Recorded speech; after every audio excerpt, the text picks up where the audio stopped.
Friends, இன்னைக்கு கேழ்வரகுல ஸ்வீட்டாகவும் காரமாகவும் 2 வகை அடை பண்ணுறது எப்படின்னு பார்க்கலாம். அப்படிங்கிற குழந்தையோட அம்மா மிஸ்ஸஸ் பார்த்தசாரதி இந்த ஸ்வீட் அடையை ரெக்வஸ்ட் பண்ணியிருந்தாங்க. தீபாங்கிறவங்களும் இந்த அடையை ரெக்வஸ்ட் பண்ணியிருந்தாங்க. அவங்க 2 பேருக்காக இந்த அடையை நம்ம இன்னைக்கு செய்கிறோம். 1 கப் கேழ்வரகு மாவு, 1/2 கப் அரிசி மாவு, கொஞ்சம் காரத்துக்கு தகுந்தபடி பச்சை மிளகா, 1 வெங்காயம் பொடியாக நறுக்கியது, 1 ஆர்க்கு கருவேப்பிள்ளை, தேங்காய் அவங்க விருப்பத்துக்கு தகுந்தபடி சேர்த்துக்கலாம். கொஞ்சம் கூட குறைச்சி சேர்த்துக்கலாம். பச்சை மிளகாயோட காரம் இன்னும் தேவைப்படுறவங்க கொஞ்சம் தனி மிளகாத்தூளும் சேர்த்துக்கலாம். தேவையான அளவு உப்பு.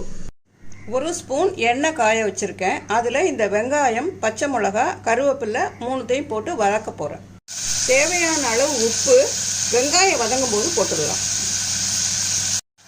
இந்த மாதிரி வெங்காயம் ரோஸ் கலராக லைட்டாக வதங்கினா போதும். அடுப்பு ஆஃப் பண்ணிவிடுங்க.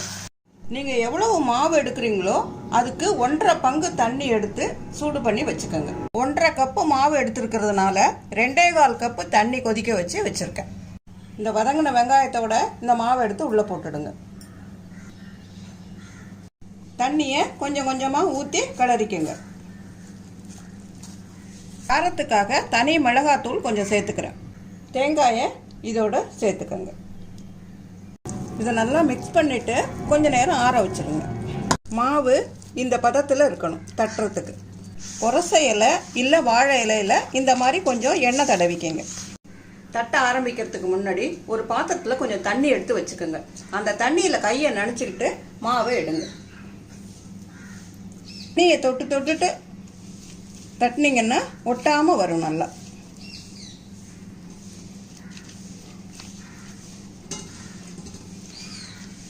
நடுமையத்தில் ஒரு குழி.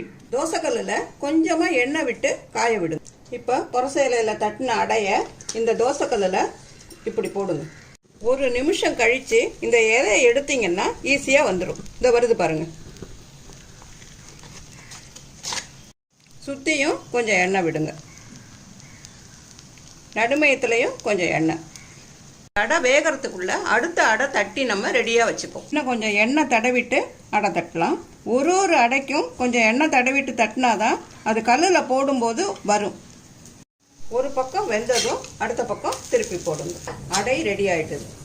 இந்த கார அடையை இன்னும் கொஞ்சம் ஹெல்த்தியாக ஆக்கிறதுக்கு கீரையை அலசிட்டு நல்லா பொடியாக நறுக்கிட்டு வதக்கிட்டு இதோட சேர்க்கலாம். ஈவினிங் ஸ்கூல் விட்டு வர குழந்தைங்களுக்கு இந்த அடையை செஞ்சிங்கன்னா மத்தியானம் செய்த கீரை பொரியல் இருந்தால் அதையும் இதோட சேர்த்துக்கலாம். பொடியாக நறுக்கின வெஜிடபிள்ஸ் அதையும் வெங்காயத்தோட சேர்த்து வதக்கிட்டு இதோட நீங்கள் சேர்க்கலாம். மத்தியானம் மீந்த எந்த பொரியலாக இருந்தாலும் நீங்கள் இதோட ஆட் பண்ணி செய்யலாம். சில குழந்தைங்க சுண்டல் சாப்பிட மாட்டாங்க.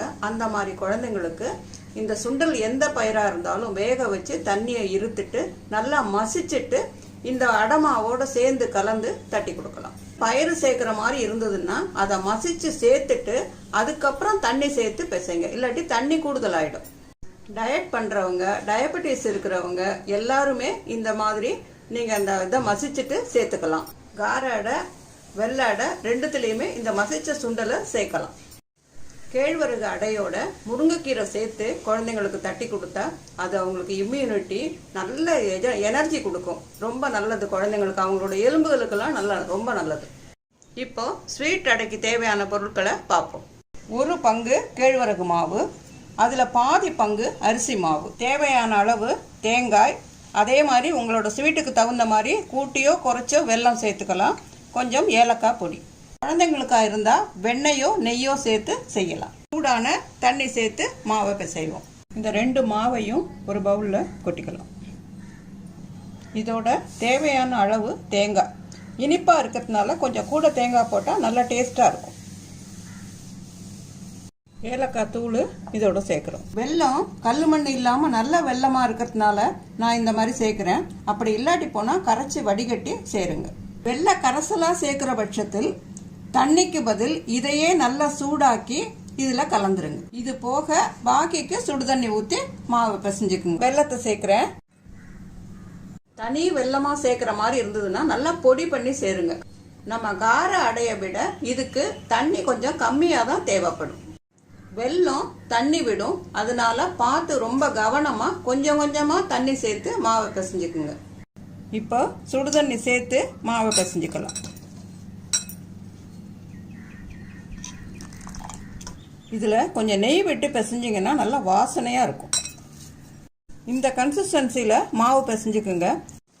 ஒரு சின்ன பீஸ் மாவு எடுத்து நம்ம கார அடைக்கு தட்டின மாதிரியே புரச இலையிலையோ வாழை இலையிலையோ வச்சு தட்டிடலாம்.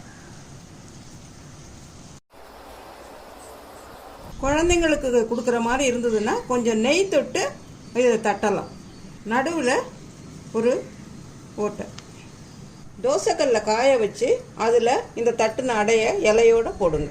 புரச இலை யூஸ் பண்ணுற மாதிரி இருந்ததுன்னா அந்த தோசைக்கல் அளவுக்கு அந்த இலையை முதலையே வெட்டிடுங்க. ஓரத்துலலாம் இருந்ததுன்னு அது பட்டுதுன்னா அந்த ஃப்ளேம் பட்டு எரிய ஆரம்பிச்சிடும் இலை, காஞ்ச இலை. இப்போ கொஞ்சம் சூடு வந்ததுக்கு அப்புறம் இந்த இலையை மெதுவாக பிரித்து எடுத்துருங்க. நடுவில் கொஞ்சம் நெய், ஓரத்துலையும் கொஞ்சம் நெய், குழந்தைக்கு கொடுக்கறதுனால. ஒரு பக்கம் வெந்ததும் அடுத்த பக்கம் திருப்பி போட்டுடுங்க. இப்போ நம்ம ராகி வெள்ளை அடை தயார்.